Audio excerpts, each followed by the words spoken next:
Essa noite, vamos assim, unindo os nossos pensamentos, acalmando os nossos corações,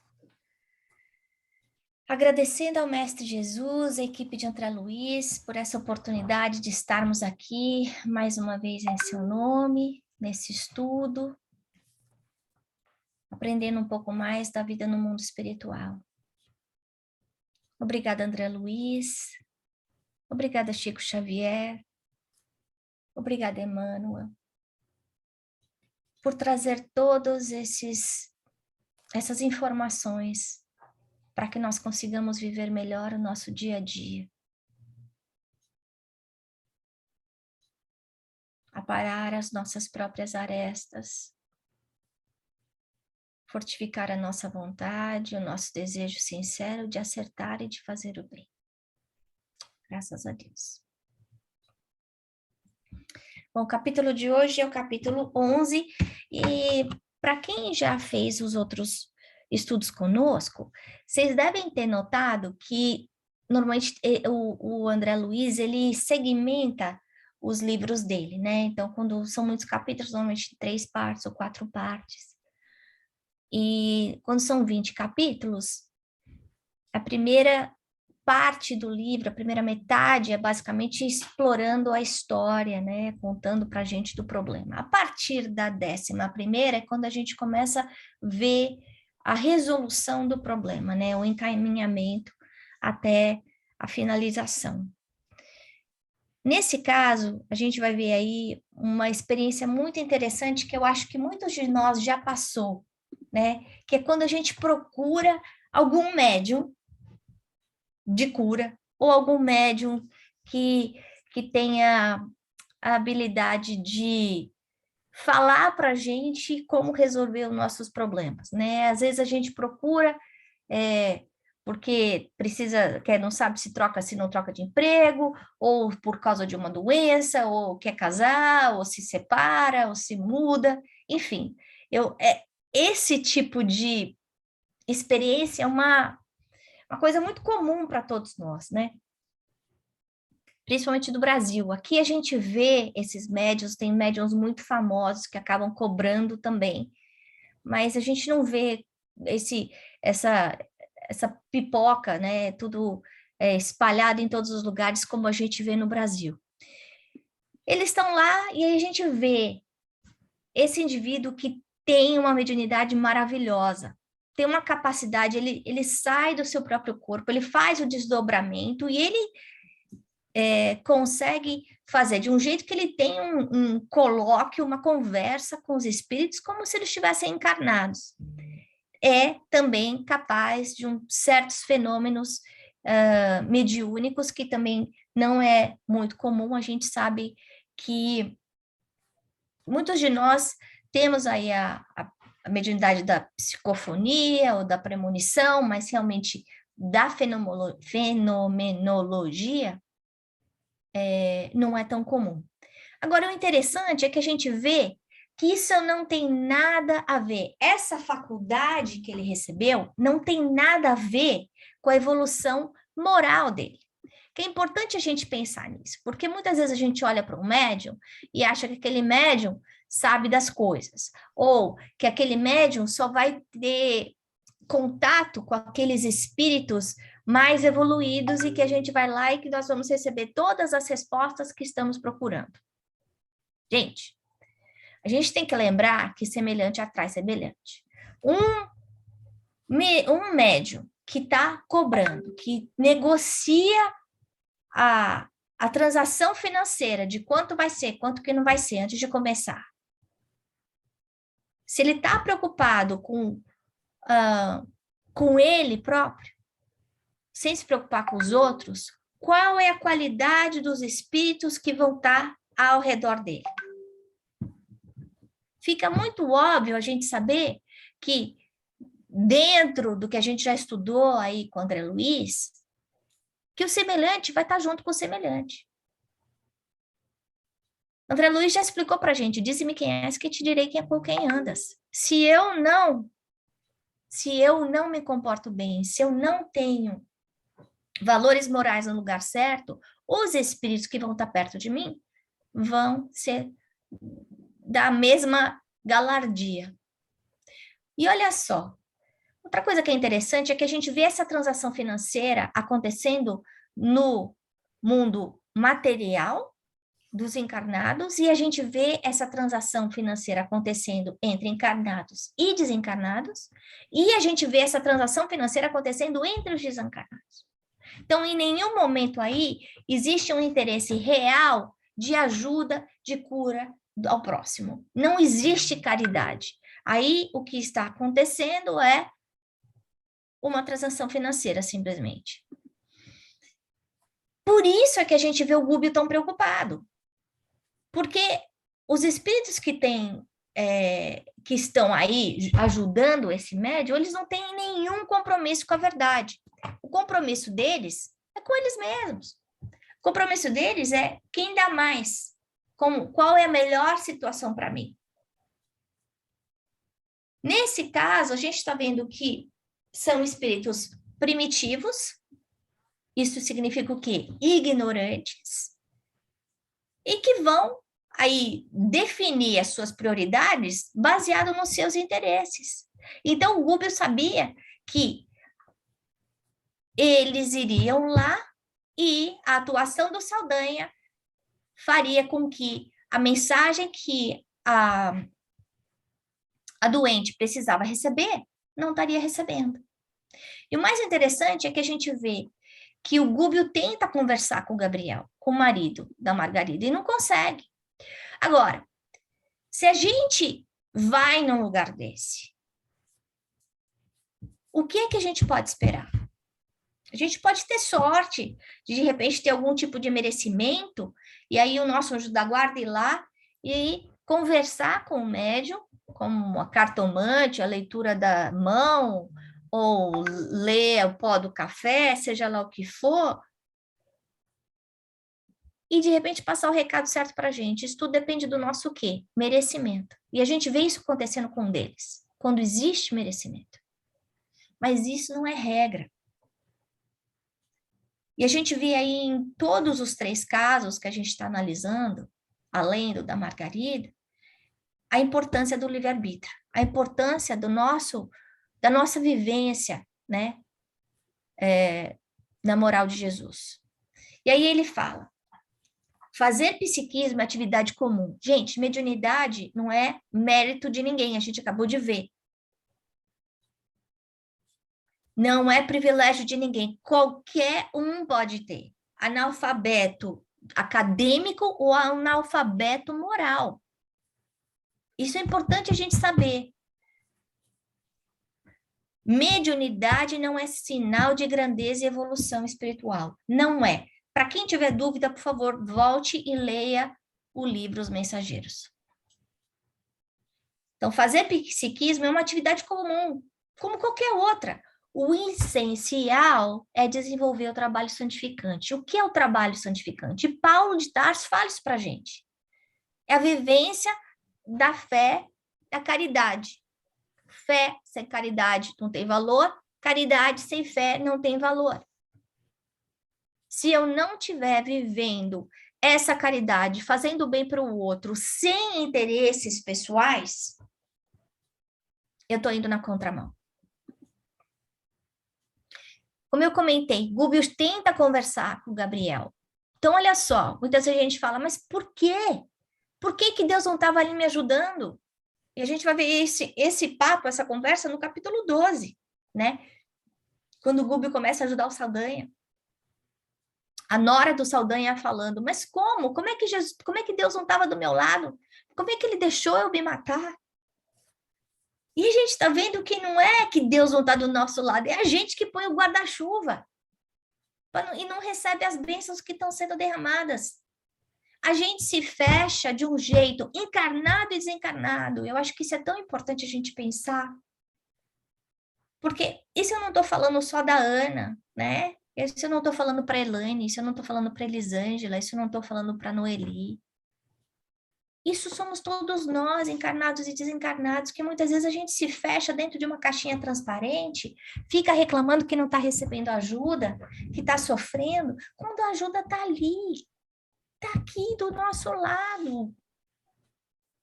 Todos nós passamos por problemas. Às vezes a vida dá um descansinho para a gente, né? 1 mês, 3 meses, 5 meses, e aí, pumba, uma coisa acontece. Não passa um ano sem a gente ter alguma surpresa. Mesmo quando a gente tem uma surpresa bombástica como o Covid, a gente sabe que a vida continuou. As pessoas continuaram se separando, as pessoas continuaram tendo problemas, perdendo o emprego, ficando doentes, sofrendo dores morais, dores psíquicas, dores físicas, porque a vida continua. Mas é importante a gente ver que nós nunca estamos sozinhos. Quando ele fala que o Gabriel não sabia cultivar a meditação, não precisa ser essa meditação da mala, como a gente está aí, né? Se bem que a gente sabe que a verdade é uma só. Quando a gente olha aí as bases das diferentes religiões, a gente vai ver que a hora que a gente espreme, o sumo é o mesmo. A meditação que ele está falando aí é simplesmente essa calma, esse silêncio interior, em que a gente se recolhe, para de receber todo aquele bombardeio do mundo exterior para conseguir se ligar às equipes do bem, esvazia a mente para que a gente possa ouvir. Mas quando a gente está ansioso, quando a gente está agitado, quando a gente está só se preocupando nos problemas, a gente não consegue ouvir ninguém. A prova disso é tentar conversar quando alguém está nervoso, está brigando. Quem é que consegue escutar quando está brigando? Ninguém consegue. Por quê? Porque a gente não consegue silenciar a nossa mente para ouvir o que o outro está falando. E aí eles estão aí nesse escritório desse médium, né? E a gente vê um quadro assustador. Um quadro, mais uma vez, como a gente já viu em muitas outras descrições de André Luiz, onde o número de desencarnados é muito maior do que o número de encarnados. E a gente vê que o número de obsessores é muito maior do que o número de vítimas. A gente já sabe disso também. Nesse lugar estão indo quem? Os obsessores e os obsediados. É a mesma coisa que acontece num centro espírita? Sim, é a mesma coisa que acontece no centro espírita. Com a diferença que num centro espírita que onde haja um interesse sincero e a vivência da caridade, a gente vê que os espíritos celestes superiores, eles vão estar trabalhando com a gente, encarnados, e com os desencarnados também, né? Todos os casos que a gente está vendo lá, inclusive o da Margarida, são casos que refletem a lei de causa e efeito. Em outras religiões, casos kármicos. No caso de um deles, do ex-policial, do investigador de polícia, a gente viu que ele não trouxe de passado, foi dessa vida mesmo. Os inimigos que estão atrás dele são espíritos que acabaram desenvolvendo esse ódio, esse rancor, esse desejo de vingança baseado na forma rude, dura, como ele tratava as outras pessoas. Mas é a lei do plantio e da colheita. Se eu planto semente de limão, eu vou colher o quê? Uma árvore de limão. Se eu planto semente de laranja, eu vou colher uma laranjeira.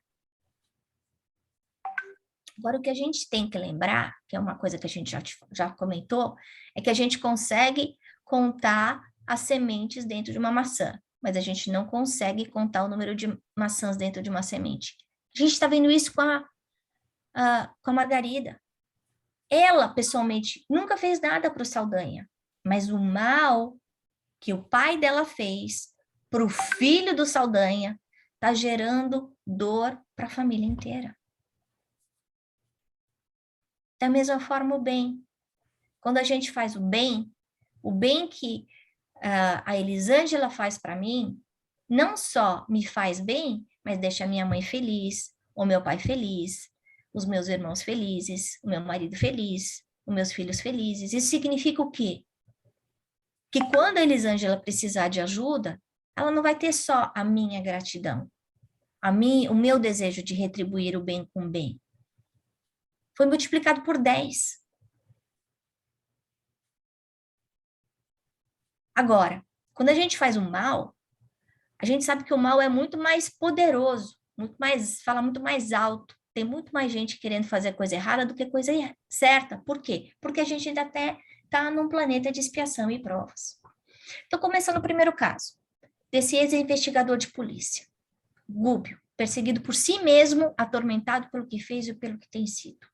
Gente, culpa. Não é Deus punindo. O sofrimento está sendo criado por ele mesmo. Por quê? Sintonia mental. Eu, através da minha mente, eu crio pensamento, energia criadora. Eu me ligo, eu abro brecha, eu abro a porta para todos aqueles espíritos a quem eu magoei, eu feri. Através do quê? Da minha culpa. Então, ele não só tem obsessores, mas ele tem ovoides também. Então, o que acontece? Da mesma forma como a gente viu com a Margarida, a gente está vendo que a atuação espiritual está danificando a parte física dele.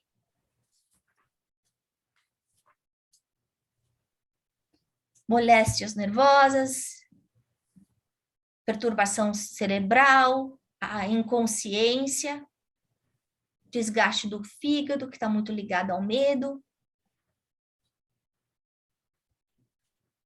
Será que ele precisava ter essa cirrose? Não, não precisava. E a gente vê a atuação desses espíritos inferiores, inimigos dele, indo a um ponto de enganar os médicos. A gente já viu que todo médico tem um protetor. Mas provavelmente os médicos que ele estava vendo não são médicos que estão interessados em fazer o bem. Ao ponto de fazer o médico achar que precisa fazer uma cirurgia diferente do que precisa.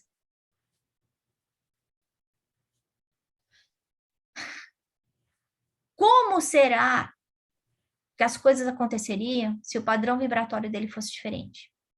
Eu não estou dizendo nem o comportamento do passado. Que o que foi, foi. A gente não muda o passado.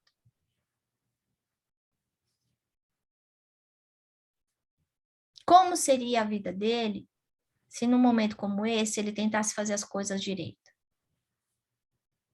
Será que ele estaria com todos esses desequilíbrios físicos? Provavelmente não. Ou se tivesse, estaria minimizado.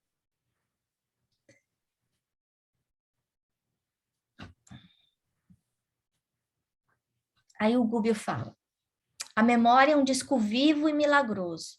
Fotografa as imagens das nossas ações e recolhe o som de quanto falamos e ouvimos. Por intermédio dela, somos condenados ou absolvidos dentro de nós mesmos.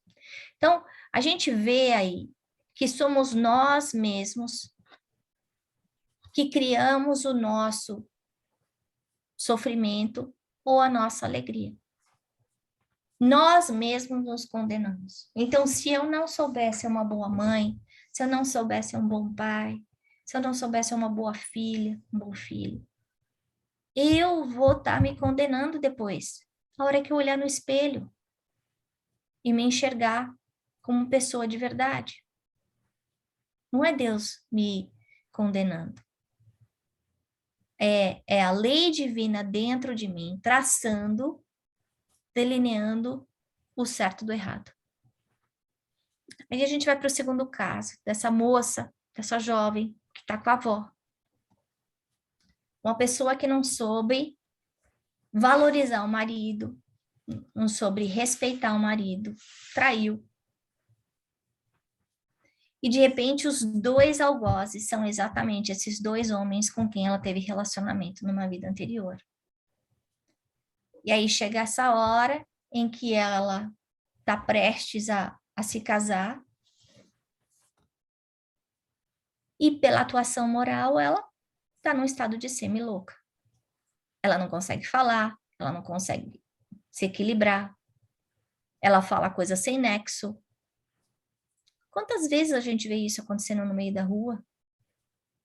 A gente sabe que as pessoas que moram na rua, na maior parte, são pessoas que têm problemas mentais. Agora, quanto desses problemas mentais são problemas só físicos? Raramente são. A gente traz aí muita desse peso de outras vidas pela nossa invigilância, pelo nosso comportamento. E aí vem o comentário do Búbio, que é muito complicado. Fala assim, então ela não tem como ser ajudada? Tem, mas ela teria que viver o autocontrole. Ela tem livre-arbítrio. Ela teria que trabalhar a reforma íntima. Olha só. Então a cura está na mão dela. É que nem quando um pulmonologista fala, olha, seu pulmão está ficando muito ruim, está muito complicado, você vai ter um câncer, mas você pode parar esse processo se você parar de fumar. E aí, está na mão do médico? Não, está na minha mão parar de fumar. É a minha escolha. Não, mas eu gosto de fumar. Você gosta mais de fumar do que você gosta do seu pulmão? E aí ele explica que não é falta de caridade que ela não vai ser ajudada aí nesse lugar, que ela vai receber aí tirar uma poeirinha só, mas não vai resolver o problema dela. Por quê? Porque não adianta retirar a sucata que perturba o ímã quando o próprio ímã continua atraindo a sucata. Se ela continua agindo do mesmo jeito, ela vai continuar atraindo espíritos semelhantes ao que ela sente. Esses dois espíritos cobradores, obsessores, a quem ela desrespeitou, magoou, vão voltar. Agora, qual seria a situação se ela trabalhasse, por exemplo, a mediunidade dela? Esses espíritos poderiam ser doutrinados nos trabalhos. Poderiam vir aí como filhos dela, como a gente já viu em outros livros de André Luiz, e talvez tenham vindo depois, a gente não sabe.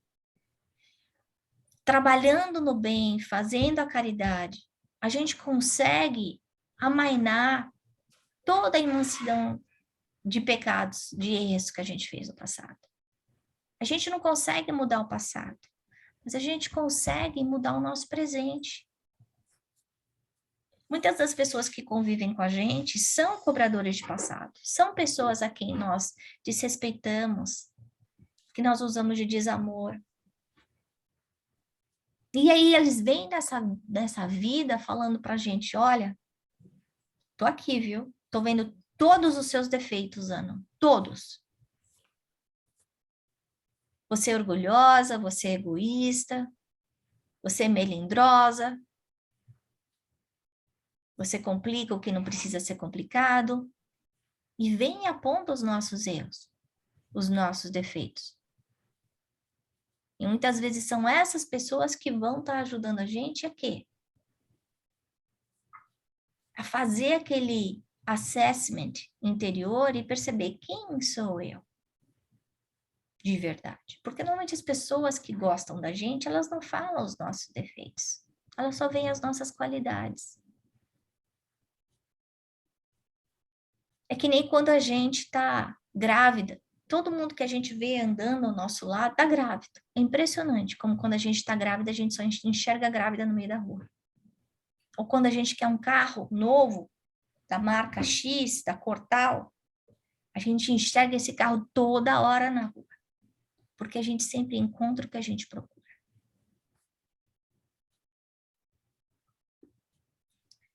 O terceiro caso é desse homem maduro.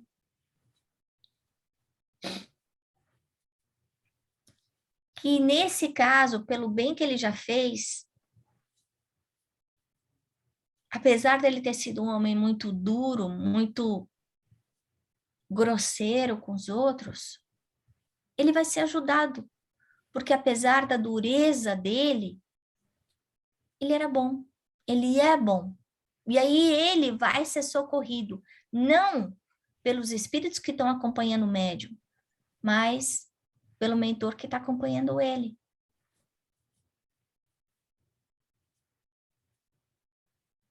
Então ele fala assim, nessa casa o enfermo não é amparado pelo socorrista, quer dizer, não é pelo médium, e sim pela assistência espiritual edificante de que a pessoa possa desfrutar. Isso significa o quê? Merecimento. Eu posso pedir,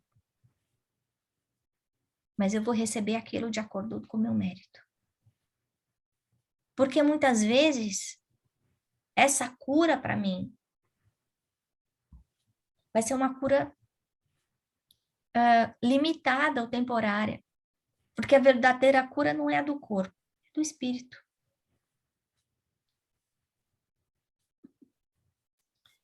Então, a gente resumindo aí o que a gente viu com esse médium que eles foram visitar, que existe uma transação financeira nas duas esferas.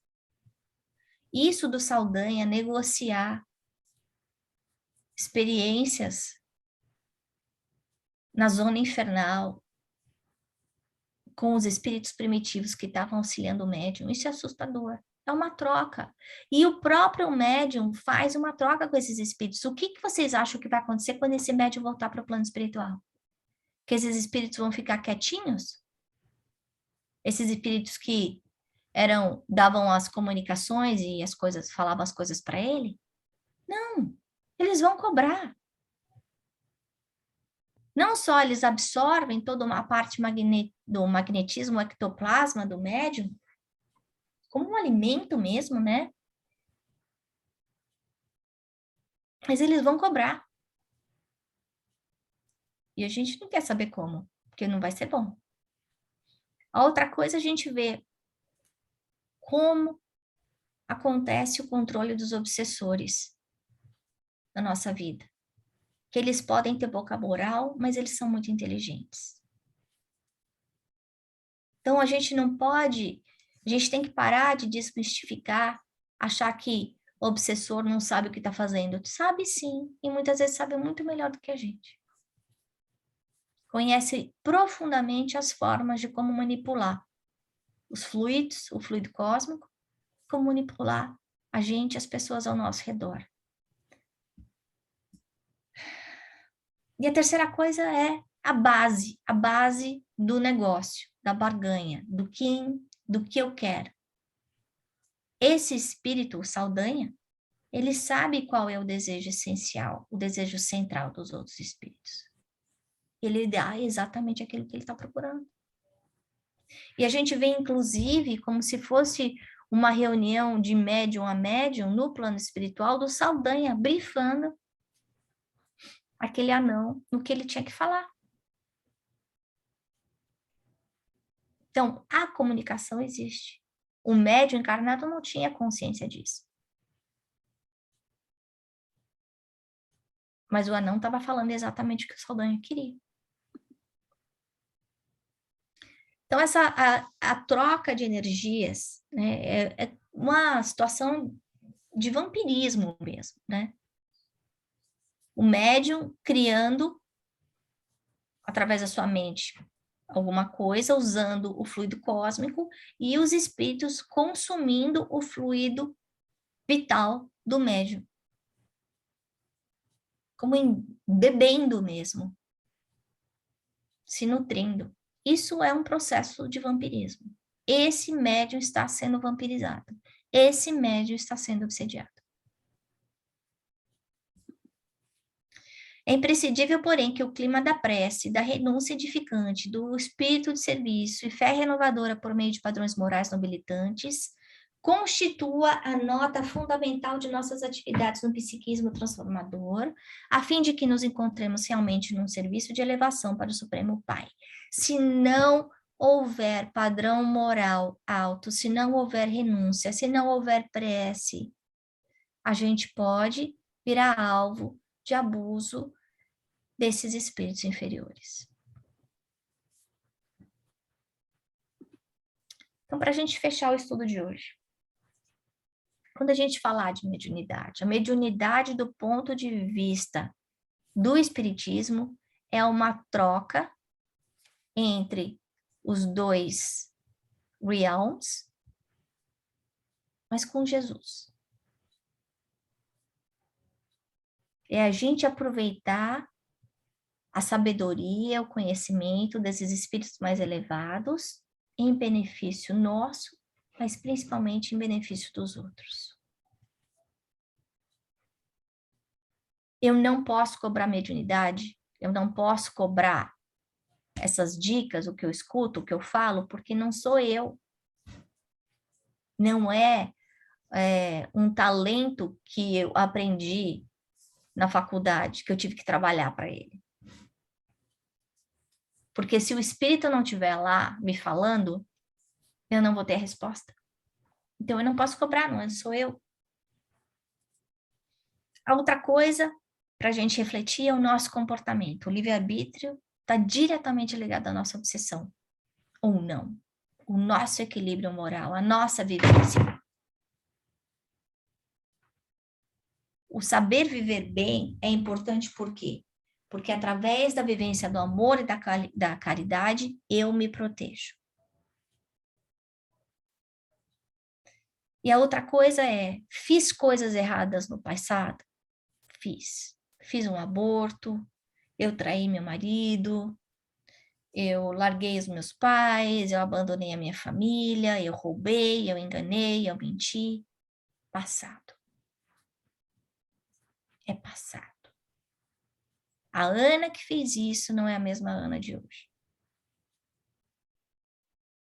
Então, a gente pensar em jogar fora esse remorso, esse sentimento de culpa, para que a gente não caia numa sintonia negativa de vítima e seja vítima desses obsessores. Então, se eu fiz errado, o que é que eu tenho que fazer? Eu tenho que fazer o certo agora. Se eu prejudiquei alguém, o que é que eu tenho que fazer? Eu tenho que ajudar aquelas pessoas. Puxa, mas como é que eu vou ajudar a criança que eu abortei? Não, então ajuda outras mães que estão pensando em fazer aborto. Ajuda outras crianças que não têm pais. Não, como é que eu vou ajudar aquele marido que me odeia? Bom,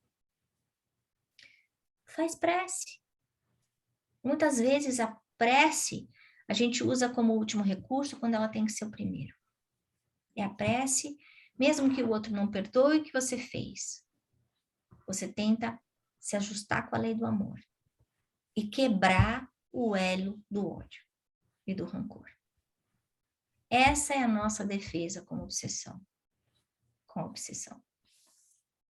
Eu posso tomar passe durante 1 ano, durante 5 anos, 10 anos. Se eu não mudar o meu comportamento,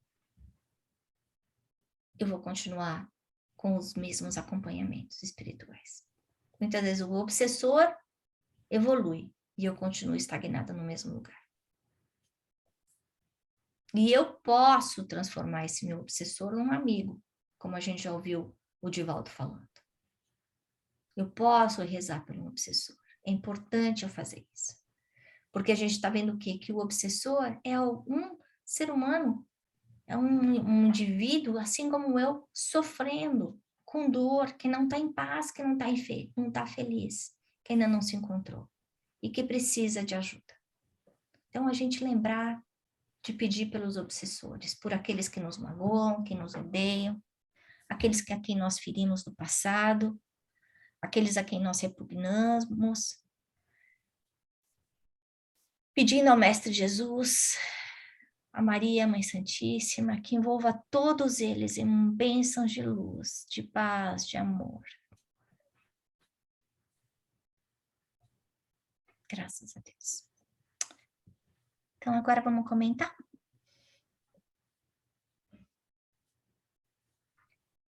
Quem quer comentar?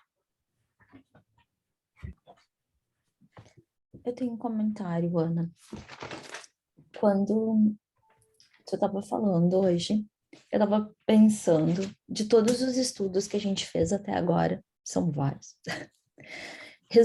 Tipo, dá para resumir isso nessa frase Lei de causa e efeito. Todos os livros, assim, um aprendizado que fica de todos os livros. Poxa, se a gente não aprendeu, a gente tem problemas, né? Muito sérios de aprendizado. A gente tem que voltar para a primeira série mesmo. Porque a gente tem que perder a mania. Quando a gente perde a ideia de vitimismo, de que, ai, pobre de mim, as coisas dão erradas para mim. E quando tu assume que a responsabilidade de todas as coisas que acontecem na tua vida são tuas.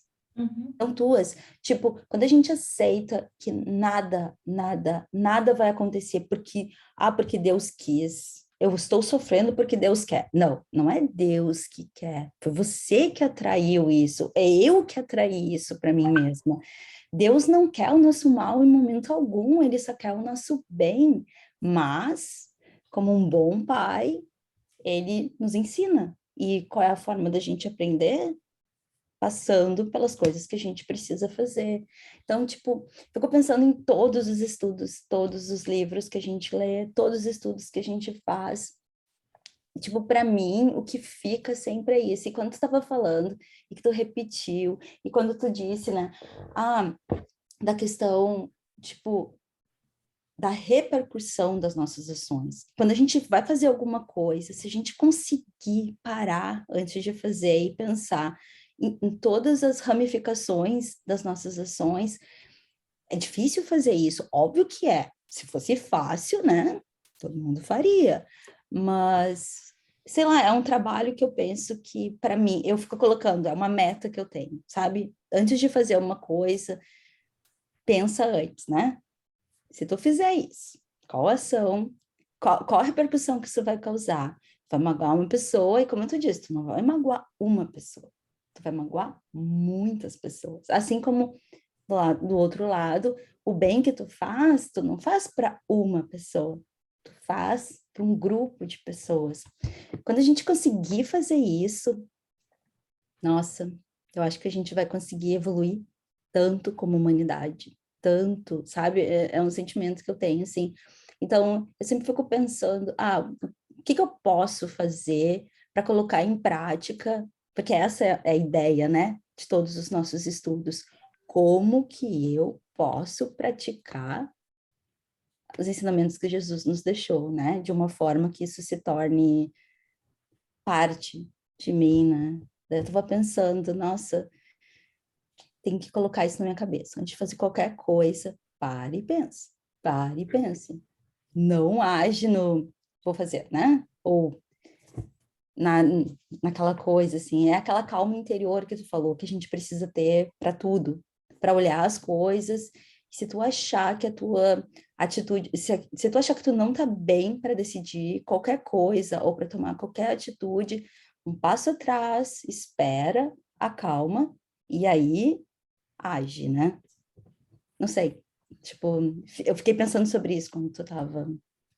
Tem aquela água santa, né, do Chico, que ele falava para quando a gente quiser brigar, a gente tomar água, né? Uhum. A gente respirar um pouco, porque senão fica ping-pong, né? E um tem que calar. E a outra coisa, eu acho que quando trabalhava, né, tinha aquela técnica de nunca mandar um e-mail quando você tá bravo, né? Eu escrevia o e-mail soltando os cachorros, pau da barraca, mas eu não mandava. Aí no dia seguinte eu li o e-mail e falei assim, Cristo Rei, ainda bem que eu não mandei isso. Então quantas vezes, né? Porque na hora que você tá na água da fervura, é muito fácil você falar besteira e depois que você falou, não tem mais jeito, né? Palavras faladas não voltam mais, né? É aquela coisa, o que tu pensou, ok, não foi bem, né? Não é um pensamento bom, né? Melhor vai ser quando a gente não pensar, né? Mas ainda falta mais um milênio aí. Eu ia dizer isso. O que tu pensou, paciência. Pensou, tá pensado, não tem que fazer. Exatamente. Se a gente não conseguir não pensar, nossa, essa é a nossa meta, né? Não É, pensar mal nenhum. Mas pelo menos tu pensou e ficou para ti. é. Eu acho que isso já é um uau, o avanço dos avanços. Pensa, guarda para ti, não põe para fora e repensa de novo. Tem certeza que tu tá certo, né? É. Nossa, esses livros, esses estudos são um bálsamo, né? É. O capítulo que vem, eu acho que mexeu tanto comigo, eu vou pedir para todo mundo ler a prece, Fazer a prece em voz alta, né? Lembrando que a gente nunca está sozinho, que deve estar cheio dos companheiros na nossa casa, né? Então, eu acho que aquela prece funciona como uma desobsessão para todo mundo. Quem mais quer comentar antes da gente encerrar? Eu posso fazer um comentário. Na verdade, assim, tem tudo a ver com o que a Elisângela colocou, né? Essa questão que a gente tem que pensar o quão responsáveis nós somos, né, pela nossa realidade. E é aquilo que os espíritos nos dizem, né, que não há arrastamento irresistível. Então, a gente pode ter o tanto de influência que for, mas no final das contas, é a nossa decisão que vai contar, é a nossa responsabilidade. E ela chega a pontos em que a pessoa perde completamente, né, o discernimento, mas em algum momento ela teve aquele discernimento, em algum momento ela teve como escolher. Então é sempre isso que a gente tem que ter em mente, né, o quão responsáveis nós somos pelas coisas que acontecem ao nosso redor. Tirar, como a Elisângela falou, não deixar de ser vítima, né? Deixar de olhar como fazem isso comigo e qual que é o meu papel nisso. Acho que esse alerta que fica para a gente levar. Quando um não quer, dois não briga, né, Elaine?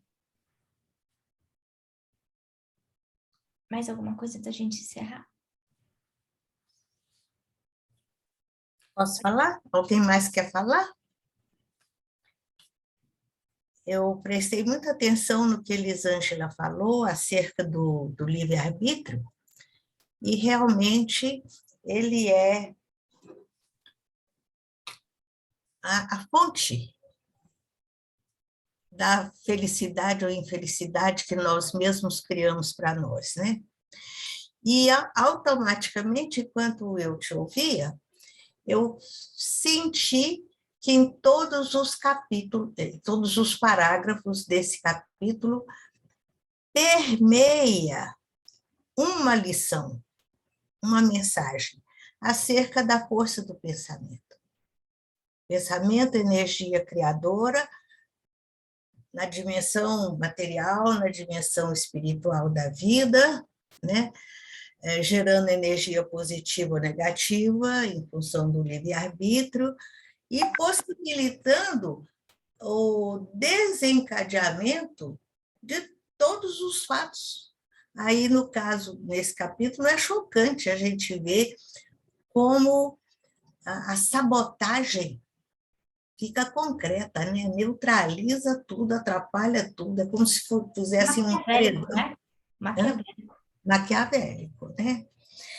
E aí, quando eu pensei no peso dessa sabotagem, o casal se esforçando, indo no médico, o médico até, coitadinho, estava lá com boa vontade, ele só estava invigilante, mas boa vontade ele tinha, né?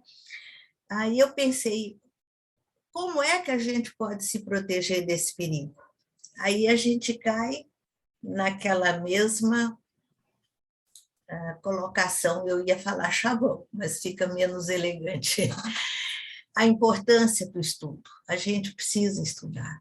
Poder participar de um grupo como esse que nós estamos fazendo, estudando Evangelho, estudando o Livro dos Espíritos, estudando André Luiz, estudando a codificação de modo geral, com aquele programa maravilhoso da FEB, meu Deus, vai mudar a qualidade do nosso pensamento, vai melhorar, vai nos tornar mais lúcidos para o uso do nosso livre-arbítrio, mas, principalmente, vai mudar o nosso padrão vibratório, porque outra coisa que ficou muito clara aí nos comentários da Ana é a sintonia automática. Pensei errado, atraí coisa ruim.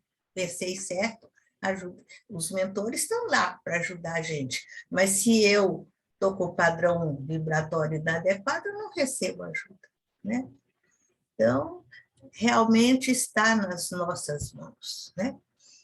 Eu até, Ana, gostaria de sugerir, quando puder, mais para frente, que a gente fizesse um estudo, como a gente está fazendo o de André Luiz, capítulo por capítulo, do livro Pensamento e Vida.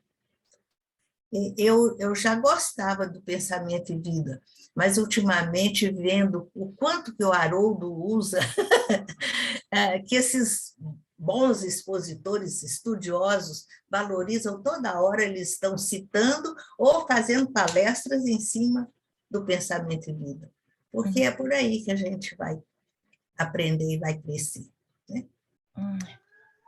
É engraçado a senhora falar, o Pensamento e Vida tem sido minha leitura antes de dormir todas as noites ultimamente. É muito bom mesmo. É muito bom, né? Quando o Emmanuel escreveu esse livro, ele escreveu para os espíritos que estavam voltando a encarnar, né? E ele falava que era uma leitura rápida para quem Tem não uma tinha muito escolinha tempo. lá e temos a escolinha aqui, né? Para quem Mas, não tem muito Luiz, tempo, pega esse livrinho e lê. Realmente é Luiz, uma coisa atrás da outra. Mas a gente precisa encerrar, são 7h17, a gente tem um trabalho. eu só Mas queria fazer um comentário pequenininho para o Luiz. De todos os trechos do livro, o que mais me marcou é quando ele faz a comparação da realidade da vida com uma grande empresa, com diversos departamentos, o departamento da inteligência, do sentimento, da memória, e etc. Mas quem comanda tudo é o departamento da vontade. A nossa vontade é que vai definir. Letícia, faz a prece final para a gente, por favor.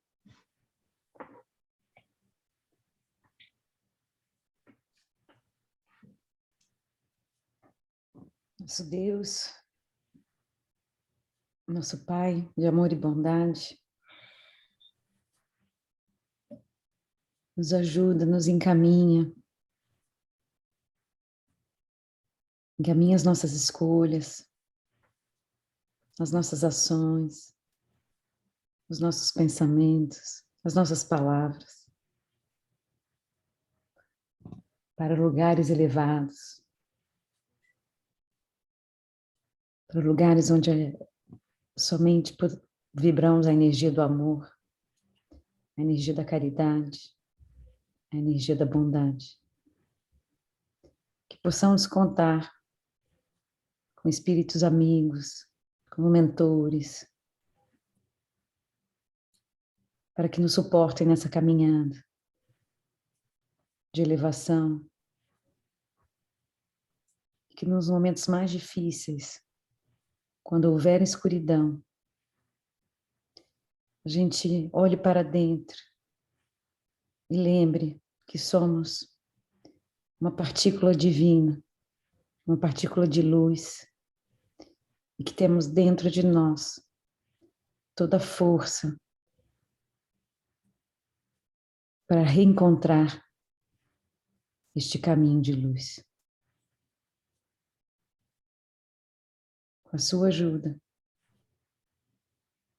mantendo-nos na paz, na fé, na caridade, nas boas leituras, nas boas conversas, nos bons pensamentos.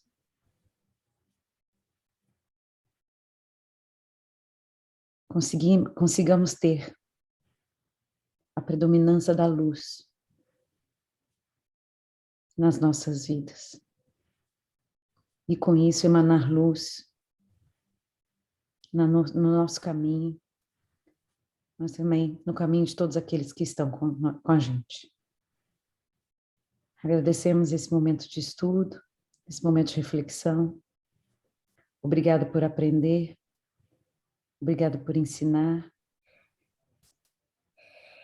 E obrigada, mais uma vez, a esse grupo que nos orienta e nos guia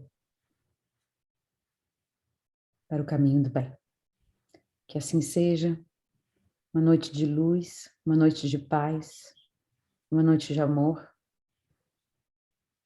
para as nossas casas, nossos familiares e todo o nosso planeta Terra, no momento que necessitamos tanto. Que o amor transborde, que a luz transborde, que o poder de Deus seja maior do que qualquer escuridão. Que assim seja. Graças a Deus.